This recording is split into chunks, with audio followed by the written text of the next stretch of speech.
Hi, I'm Mark and I'm passionate about English, and as you can see, I'm having a bath. I imagine this is the first time you've had an English lesson from someone in the bath, but that's the idea. I hope you I hope you like it, and it encourages you to share with your friends on Facebook or just by word of mouth.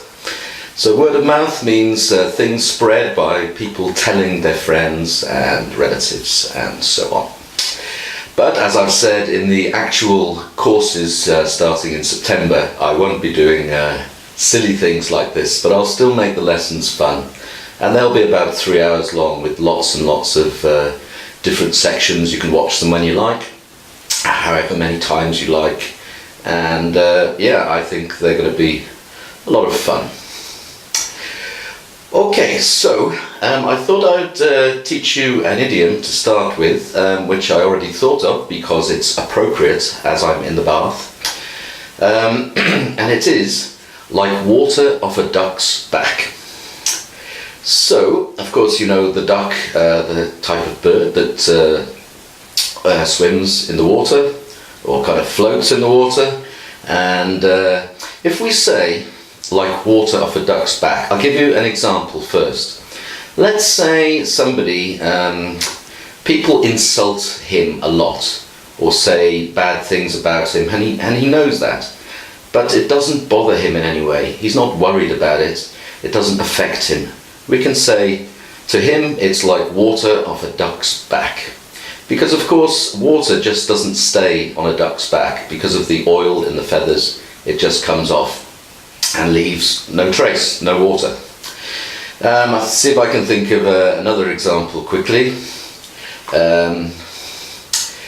Yeah, let's say, I don't know, maybe somebody has to work very hard and do a lot of overtime, but they don't mind, they don't complain, and you can again say to him or to her, it's like water off a duck's back.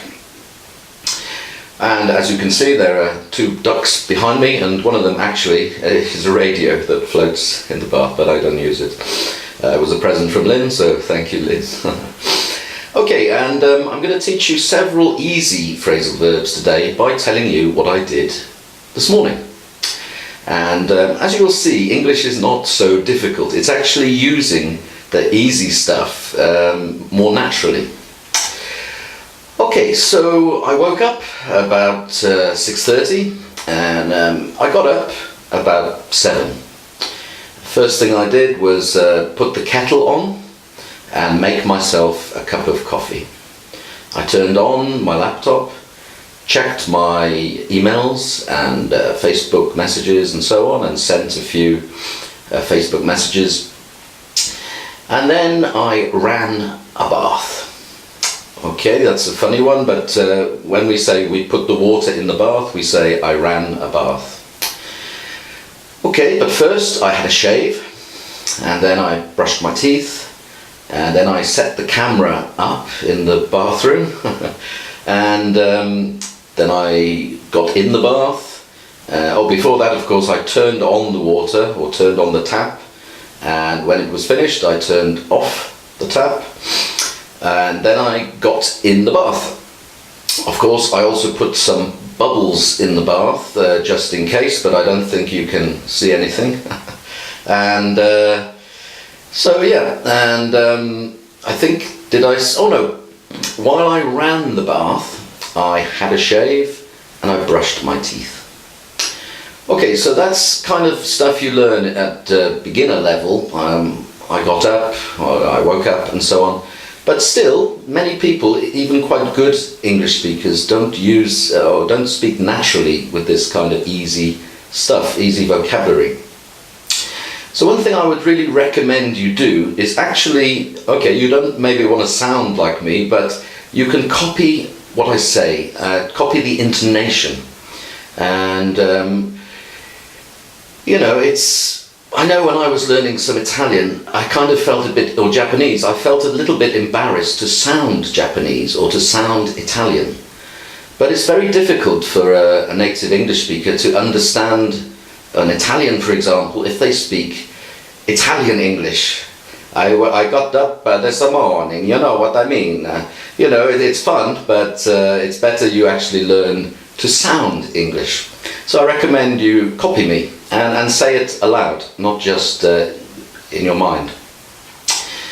Okay, and also I wanted to say that a kind of collocation, it's not difficult of course, is a nice hot bath.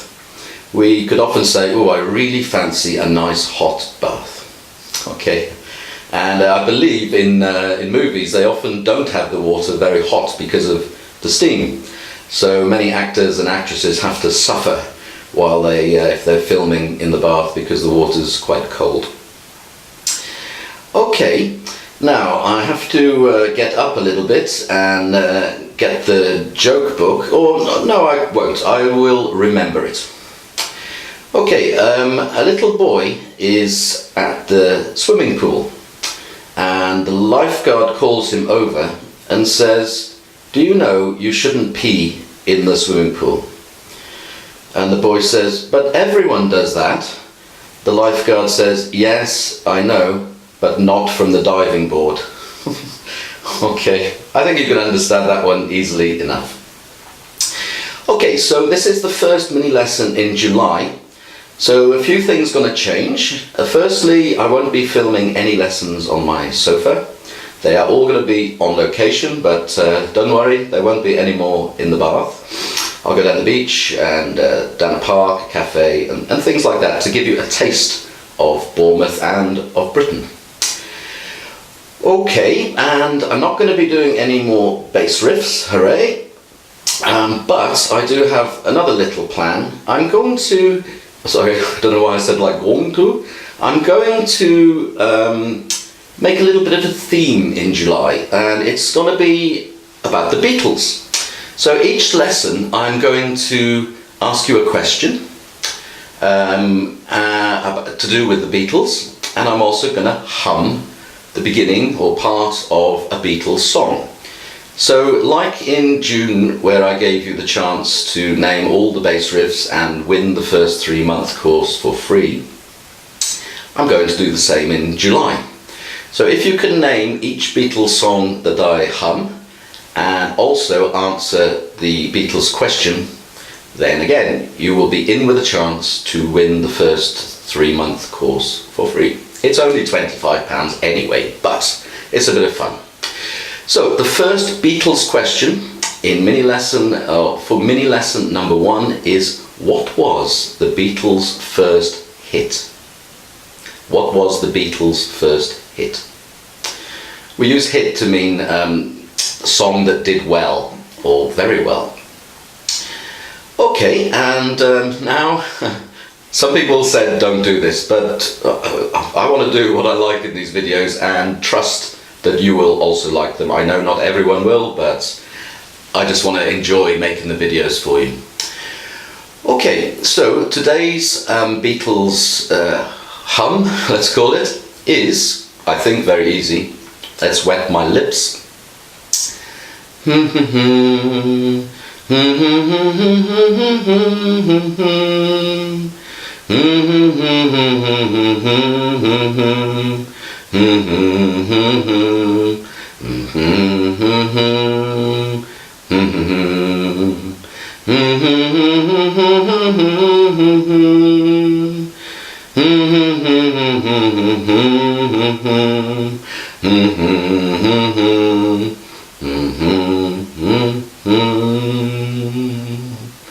I think that's dead easy. Dead easy means very easy, or easy peasy, or it's a piece of cake I've taught you, or it's a doddle I've taught you.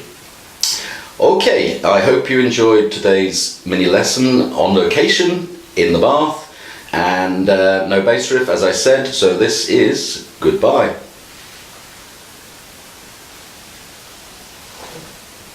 Oh, I did forget one thing. Got the remote in my hand.